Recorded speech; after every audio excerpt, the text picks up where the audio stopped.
Hello everyone, मेरा नाम मोनिका है और मैं इस वीडियो में आपको फुल रीडिंग करके बताऊंगी कि आइल्स रीडिंग को कैसे किया जाता है। उस रीडिंग का टाइटल है what do whales feel. What do whales feel, तो ये हमें इस टाइटल का मीनिंग समझ लेना है। तो मैं आइल्स 9 हिंदी से हूँ और अगर English explanation if you want then you can visit your IELTS 9 channel only. Okay, ठीक है। तो इस वीडियो में फुल रीडिंग पैसेज कैसे 16 to 18 मिनट्स में हम फिनिश कर सकते हैं वो मैं बताऊंगी। तो मैंने इस रीडिंग का टाइटल पढ़ा और कुछ नहीं पढ़ना है। अगर आप सोचो कि मैं छोटे छोटे इन पैराग्राफ्स को पढ़ के फटाफट इनका जेस्ट निकाल लेता हूँ या थोड़ा सा मोटा मोटा इनका मीनिंग निकाल लेता हूँ, तो वो बेवकूफ़ी है, आपका टाइम वेस्ट ही होने वाला है। तो उससे रीडिंग का टाइटल समझो, पढ़ो, उसके बाद सीधा देखो किस टाइप के क्वेश्चंस हैं। पहला टाइप का क्वेश्चन है complete the notes below with no more than one word. तो ये मेरी प्रिंटिंग मिस हो गई थी ये लाइन, तो इसलिए मैंने खुद से लिख दिया, लेकिन ये वन वर्ड था कंप्लीट द नोट्स बिलो, मतलब फिल इन द ब्लैंक्स। फिर है सेकंड टाइप का क्वेश्चन हमारे पास है yes no not given. Third type का क्वेश्चन है लिस्ट ऑफ हेडिंग्स। ठीक है, ये देखो लिस्ट ऑफ हेडिंग दी है, इन पैराग्राफ्स के लिए हमें ये लगाना है।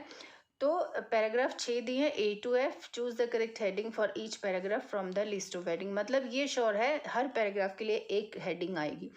पैराग्राफ 6 हुए, लेकिन ऑप्शंस हमारे पास कितने हैं? 7 ऑप्शंस हैं। ठीक है, एक फालतू है इसका मतलब। अब क्वेश्चन ये है कि कौन सा क्वेश्चन पहले करना है। कोई कहता है फिल इन द ब्लैंक्स, कोई कहता है कुछ। मैं वही क्वेश्चन पहले करती हूँ जो सीक्वेंस में, जो पेपर ने आइल्स जो रीडिंग में सबसे पहला ये क्वेश्चन है, तो मैं यही करूँगी। मैं सीक्वेंस नहीं चेंज कर सकती हूँ, नहीं करती हूँ, क्योंकि इससे रिदम बिगड़ता है। अब ये पहला क्वेश्चन है, तो फर्स्ट पैराग्राफ से ही हमें इस क्वेश्चन की लोकेशन मिलनी शुरू हो जाएगी। ठीक है, तो चलते हैं। सबसे पहला question complete the notes below, जो कि मैंने पहले अभी आपको IELTS reading tips and tricks share कर दिए हैं। आप नोट भी करते जाएं और मेरे साथ प्रैक्टिस भी करना। प्रैक्टिस कैसे करनी है अभी मैं सब समझाऊंगी आपको। अब हमने इंस्ट्रक्शंस पढ़ लिए हैं कि ये वन वर्ड से ज़्यादा आंसर नहीं होना चाहिए, एक ही वर्ड होना चाहिए, दो नहीं होने चाहिए। अगर आप सोचते हो सपोज ये आंसर है, टू भी लगा दिया, द लगा दिया या ऑफ लगा दिया, तो ये हर वर्ड काउंटेबल है। तो इसलिए जो सेंस बन रही है आंसर आने की वही लिखना और कुछ नहीं लिखना है। तो सबसे पहला जैसे मैंने बताया फर्स्ट रीडिंग, जो रीडिंग पैसेज का फर्स्ट पैराग्राफ होगा उसमें हम ढूंढना शुरू करेंगे। उससे पहले आप जान लो कि करना क्या है। जैसे ये first fill in the blank है, मतलब ये फर्स्ट स्टेटमेंट है, तो हम ये पढ़ेंगे और ये मुझे लग रहा है ये टूथ जो वर्ड है ना, ये हमें ले जाएगा लोकेशन के ऊपर। ये वर्ड हमने लगा लिया सर्कल। ये word species are unable to dash, ये फुल स्टॉप हो गया। तो कभी क्या होता है कि फर्स्ट की लोकेशन नहीं मिल पाती है, तो सेकंड वाला लोकेशन, सेकंड वाला क्वेश्चन पढ़ लो। और यहाँ पे भी मैंने लगा दिया ब्लो होल्स को। एक सेकेंड, तो ब्लो होल्स ये भी मेरा कीवर्ड है, ये भी है। तो let's find these two keywords in the first paragraph. जब हमें ये कीवर्ड मिल जाएगा तो उस सेंटेंस को पढ़ेंगे। अगर सेम सेंटेंस स्ट्रक्चर फॉलो हो रहा है, मतलब सब कुछ सेम लिखा है, तो जो इसके बाद जो आंसर होगा वही होगा। अब इसमें आइल्स टिप्स एंड ट्रिक्स क्या होता है, फिल इन द ब्लैंक्स में 50-60% ब्लैंक से पहला जो वर्ड्स होते हैं ना, पहले एक या दो, ये वाले वर्ड्स जहाँ मिलेंगे उसके आगे जो होगा ना वर्ड, वो ही यहाँ ब्लैंक में होगा। ठीक है, तो ये चीज़ का भी ध्यान रखना है। तो अभी पहले पैराग्राफ में ढूंढ लेते हैं टूथ। तो आई कैन सी हेयर, देखो ये वर्ड को कर लेते हैं क्योंकि अलग से नाम है। क्योंकि जब जब हम साथ साथ में पैराग्राफ पढ़ते हैं, जो इंपॉर्टेंट वर्ड्स, किसी का नाम, कंट्री का नाम, ऐसा कुछ होता है, अलग से कुछ वर्ड्स होते हैं, तो इनको हम सर्कल कर सकते हैं। और नॉर्मल कुछ और, जैसे फॉर एग्जांपल है ये लोग, ऐसे ऐसे वर्ड्स को हम अंडरलाइन कर सकते हैं। तो मुझे अपनी लोकेशन मिली, देखो tooth species are unable to के बाद क्या लिखा है, स्मेल, तो हम यहाँ स्मेल लिख देंगे क्योंकि आगे फुल स्टॉप है, हमें इतना ही सेंटेंस ढूंढना था ना। सेकंड है ब्लैंक ब्लो होल्स। अब ब्लो होल्स को ढूंढ लेते हैं कहाँ पे मिलेगा।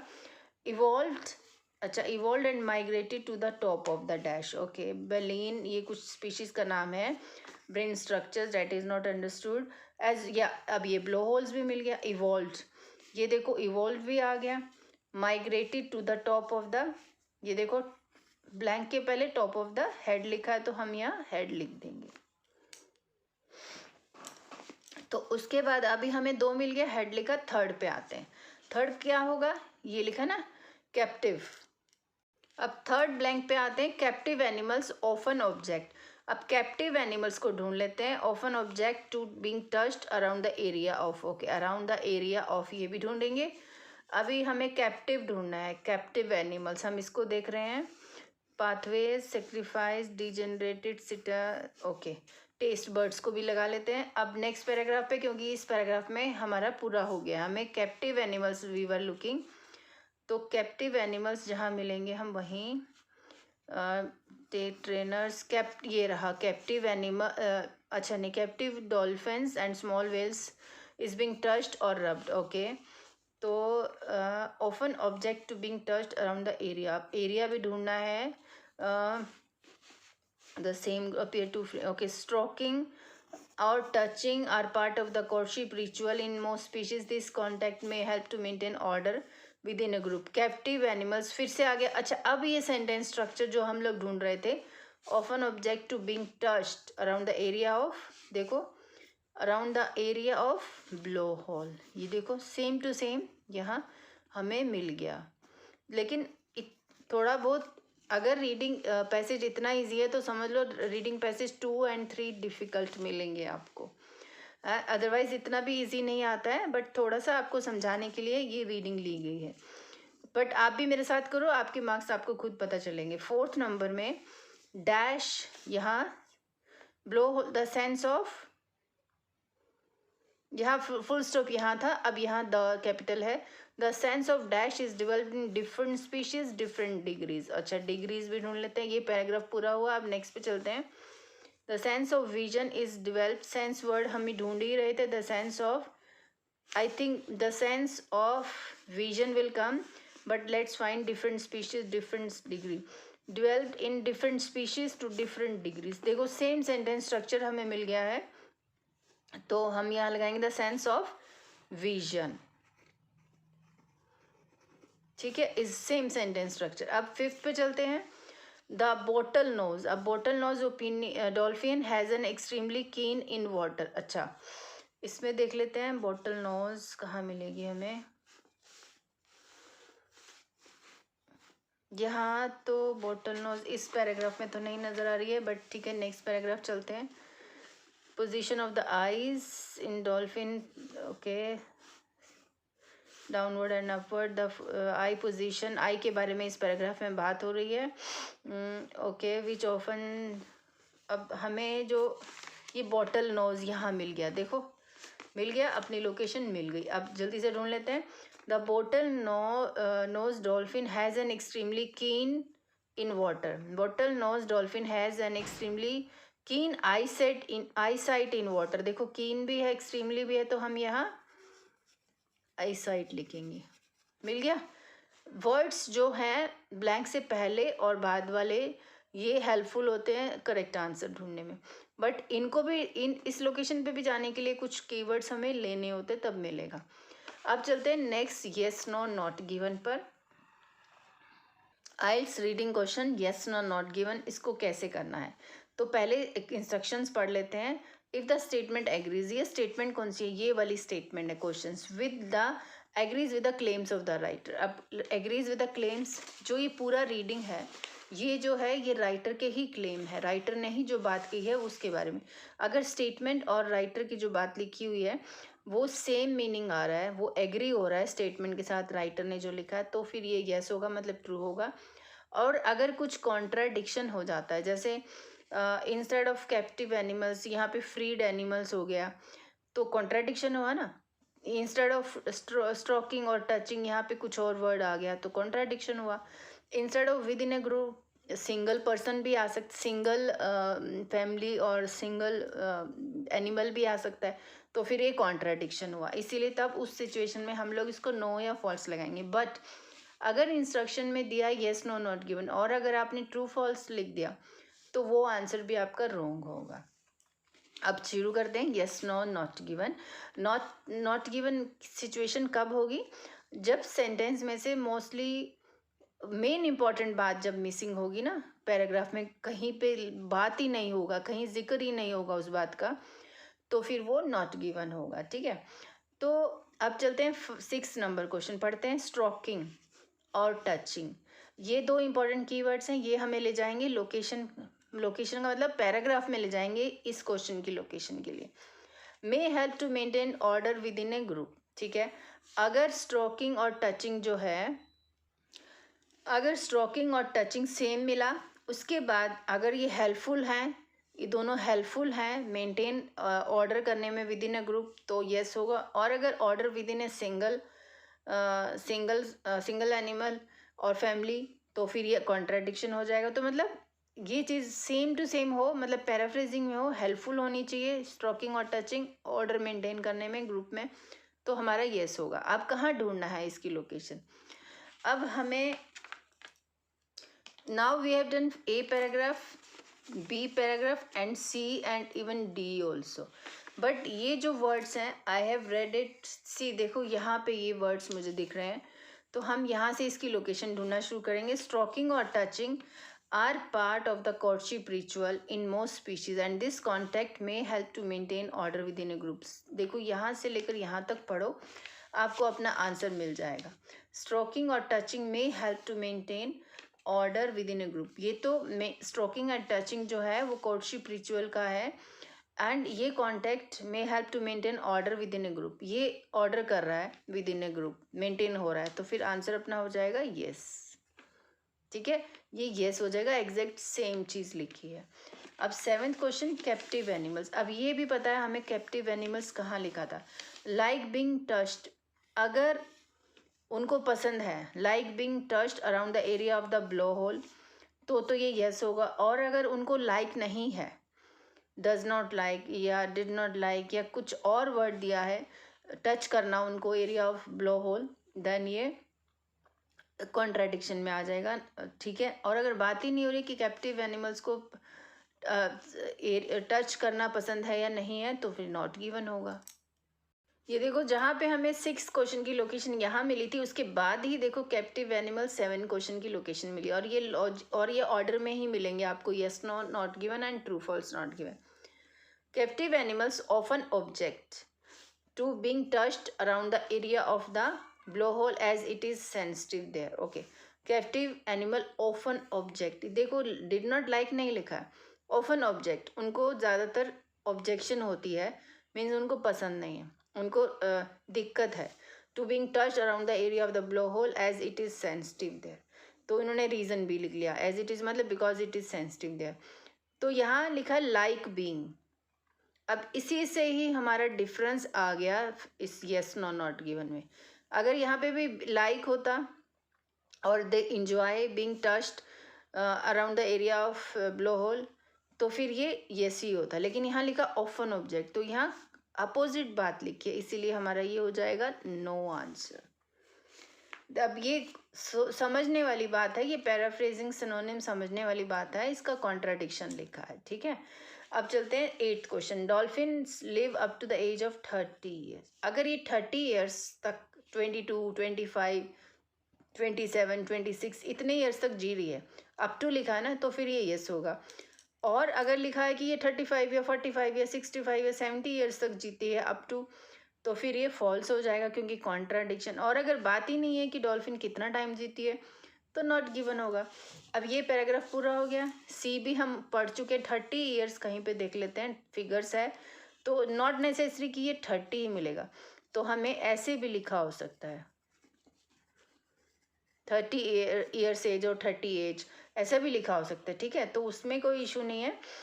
तो लेकिन 30 ढूंढ लेते हैं अभी, क्योंकि ये भी हम काफ़ी पढ़ के जा चुके हैं, नहीं है तो इस पैराग्राफ में भी नहीं है, तो नेक्स्ट ई पैराग्राफ में भी चल पड़ते हैं। तो ये देखो यहाँ पे भी हम ढूंढने की कुछ कोशिश में हैं। 30 मुझे यहाँ नहीं दिख रहा है, 30 यहाँ नहीं है, 2-3 पैराग्राफ पढ़ चुके हैं, तो हम नॉट गिवन लगाएंगे। लेकिन अगर हमें कहीं 30 का कुछ मिलता जुलता भी मिला ना, तो कोई एज भी मिली, तो हम उसको पढ़ेंगे दोबारा। तब तक के लिए मैंने नॉट गिवन लगाया। अब चाइनीज़ एंड बीजी, देखो ये चाइनीज़ एंड बीजी। अब अगर 9th की लोकेशन मिल गई है तो, और 8th की हमें मिला है नहीं कुछ भी, तो इसका मतलब ये नॉट गिवन ही था, ठीक है। अभी ये कंफर्म हो गया। अब 9th की लोकेशन मिल गई, Chinese baiji and South American both to have very limited sight. अगर इन दोनों की लिमिटेड साइट है तो होगा येस। और अगर अनलिमिटेड साइट है, मतलब कहीं पे भी देखो कैसे भी देखो, तो फिर ये नो हो जाएगा, कॉन्ट्राडिक्शन हो जाएगा। तो Chinese baiji and American both to appear to have very limited sight, देखो सेम बात लिखी है, तो क्या होगा आंसर इसका? यस। ठीक है, कितना इजी था ये yes no not given. And जो ये इजी है थोड़ा, लेकिन एक्चुअल एग्जाम में थोड़ा और डिफिकल्ट लेवल हो सकता है, बट इजी से स्टार्ट करोगे तो डेफिनेटली आपको हेल्प होगी। अब कॉन्सेप्ट समझने वाली बात है, yes no not given, fill in the blanks and list of heading. अब IELTS reading tips and tricks में यही है, लिस्ट ऑफ हेडिंग। अब हमने 2 क्वेश्चन कर लिए हैं ऊपर, yes no not given, fill in the blanks. तो अभी हमें लिस्ट ऑफ हेडिंग ढूंढने में और भी ईजी है मतलब। अब इसमें और भी मैं आपको बताऊंगी इसको करना कैसे है। पहले तो आप ये पॉज करके स्क्रीन इंस्ट्रक्शंस पढ़ो। This reading passage has 6 paragraph E to F। Choose the correct heading for each paragraph, मतलब हर पैराग्राफ के लिए एक हेडिंग आएगी from the list of headings. अब देखो, राइट द करेक्ट नंबर। ये जो नंबर दिए है ना, यही इसी फॉर्म में नंबर लिखने हैं आपने। ये नहीं कि आप अपने तो 1 2 3 4 ऐसे लिखाओगे, एक के आगे सपोज 5 नंबर आंसर, एक के आगे आप 5 लिखाओगे तो भाई ये रॉन्ग आंसर हो जाएगा। अगर 5 आंसर है तो ये ऐसे लिखा जाएगा, और पूरा भी नहीं लिखना है, सिर्फ ये न्यूमेरिकल नंबर लिखना है। देखो स्पेशली इंस्ट्रक्शन दी हैं। तो इसको करना कैसे, IELTS reading tips and tricks यही है। लिस्ट ऑफ हेडिंग करना है, paragraph wise paragraph we will read, but before that go through all the headings. तो एंड इसमें भी आप कीवर्ड्स को मार्क करके चलो। Habitat of whales, habitat means उनकी रहने का जगह के बारे में कहीं बात हो रही होगी। वेल्स कहाँ रहती हैं, कैसे रहती हैं, किस उसमें, तो वो हैबिटाट उनके घर के बारे में। Absence of senses in this word, ये वर्ड है, ये हमें लोकेशन पे ले जाएगा, बट ये पॉसिबल हो सकता है कि ये वर्ड 2 पैराग्राफ्स में मिले। तो उस सिचुएशन में अगर कहीं एब्सेंस ऑफ सेंसेस की बात हो रही होगी किसी पैराग्राफ में, तो वो पैराग्राफ इसके लिए ऑप्शन होगा। वॉइस ऑफ वेल्स, वॉइस कहीं उनकी स्पीकिंग, वॉइस, सिंगिंग, कुछ ऐसा बात हो रही होगी, तो फिर ये वॉइस ऑफ वेल्स उस पैराग्राफ के लिए ऑप्शन होगा। Responsiveness to touch, touch important word है। Now it is possible touch 2 paragraphs में हो, तो रिस्पॉन्सिवनेस टू टच कुछ बात है, तो डेफिनेटली वो उसका आंसर होगा। पोजीशन ऑफ आइज, आइज की पोजीशन के बारे में बात है। The size of whales, whales की साइज मतलब उसका बॉडी स्ट्रक्चर, उसका साइज, वेट एंड ऑल, ये सब बात साइज के बारे में बात हो रही होगी, तो वो उस पैराग्राफ उसका आंसर होगा। सेंस ऑफ विजन, विजन के बारे में बात हो रही होगी, सेंस ऑफ विजन, तो वो पैराग्राफ उसका आंसर होगा। वैसे तो ये इजी लग रहा है, मिल सकता है इजीली, बट स्टिल फिर भी। अब पैराग्राफ ए पे चलते हैं। Paragraph A, only a paragraph पढ़ेंगे पहले। और पढ़ना क्या है, पहले 2 सेंटेंसेस, लास्ट के 2 सेंटेंस। पहले 2 सेंटेंस में अगर आपको मैचिंग कुछ हो रहा है तो आंसर लगा के आगे चलो। सम सेंसेस इन, देखो ये वर्ड मिल गया, are reduced, are absent, absence भी है, सम सेंसेस भी है, आर रिड्यूस, आर एब्सेंट और don't work in water, but we and other terrestrial mammals like these are for granted. For example, 2 species are unable to smell which is evident, तो unable to smell ये भी absence हुआ, ठीक है। तो ये इसकी बात हो रही है, तो हम फटाफट ए पैराग्राफ के लिए सेकंड नंबर लगा देंगे। थोड़ा सा लास्ट में भी पढ़ लें। The nerves serving these have degenerated or are rudimentary even though some cetaceans have taste buds. अब मुझे तो ये आ गया है फर्स्ट का समझ, ये बात हो रही है दोनों में यहाँ तक कि सेंस कुछ एब्सेंस है, तो मैंने इसको लगा दिया, चूज कर दिया। अब बी पैराग्राफ पे चलते हैं, ज़्यादा इतना दिमाग नहीं खर्च करना है, जल्दी से अब बी पैराग्राफ पे। द सेंस ऑफ टच, ये देखो टच की कहीं बात हो रही थी, टच है बट सेंस देख लेते हैं। The sense of touch has been sometimes reported to be weak too, कि सेंस ऑफ टच है समटाइम्स कभी कभी रिपोर्ट किया जाता है कि बहुत वीक है। So, but it is mistaken. Trainers comment on their captive dolphins and small response, ये लो सेम वर्ड हमें मिल गया है, responsiveness to touch, to being touched और रब्ड। देखो सब कुछ मिल गया, अब और क्या चाहिए। इस बी पैराग्राफ के लिए हम लगा देंगे 4th नंबर, ठीक है। आंसर में ऐसे ही लिखना है, ये 4th 5 ऐसे नहीं लिखना है, ठीक है। अब आगे कुछ नहीं पढ़ना है क्योंकि मिल गया असली चीज़। अब सी पैराग्राफ को पढ़ते हैं अभी। ये देखो, the sense of vision, sense of vision last में है, बट थोड़ा सा पढ़ना पड़ेगा ना, ऐसे ही नहीं एक वर्ड मिलता ही चला. Is developed in different species to different degrees. Being baleen species especially a grave stud in close quarter under water. हम अच्छा बहुत सारी इनका नाम है. अच्छा विजन, यहाँ पे भी विजन है. They can see up to a certain extent both in water and in air. However, the position of the eyes limits the field of vision in baleen that do not have. अच्छा फिर ये बोल रहा है कि बात पलट गई है. The position of I limits the field of vision. तो मतलब पूरे पैराग्राफ में अगर बात करो तो विजन की बात हो रही है, तो हम ये विजन लगा देंगे सी पैराग्राफ के साथ 7 नंबर. ठीक है. अब साथ साथ में आइल्स रीडिंग टिप्स एंड ट्रिक्स. सो आप कंफ्यूज ना हो. जो आंसर हम सेलेक्ट कर चुके हैं, नहीं एब्सेंस ऑफ हमने ये सेलेक्ट किया था, हाँ ये सेलेक्ट कर चुके हैं, उसको हम क्या कर देंगे, या तो काटा लगा दो कि हम ये सेलेक्ट कर चुके हैं, या सर्कल कर दो. हमें समझ में आएगा कि ये नहीं पढ़ना है अभी. ठीक है. तो डी पैराग्राफ पे चलते हैं अभी. The position of the eyes. देखो अभी आइज के बारे में कहाँ पे है, द पोजिशन ऑफ आइज के बारे में बात हो रही है, बट थोड़ा पढ़ लेते हैं. In most dolphins and on the other hand indicates that they have stereoscopic vision downward and forward. The I position in fresh water dolphins which often swim upside down suggest that the vision they have is this. Position of eyes की बात हो रही है और vision इसमें भी है. अब इसमें कंफ्यूजन हो सकती है कि क्या आना चाहिए. तो position of eyes in most, यहाँ आई पोजीशन. फिर लास्ट में एक बार देख लेते हैं. Even though the initial experimental evidence indicates that their vision in air is low, the precise with dolphin spring high to catch small fishes evidence to the contrary.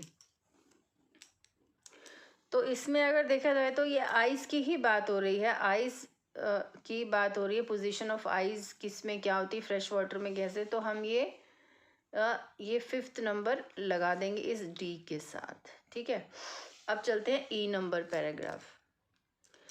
With no doubt of these variations can be explain with reference to habitats. ये देखो habitat आ गया. In which individual species have grown.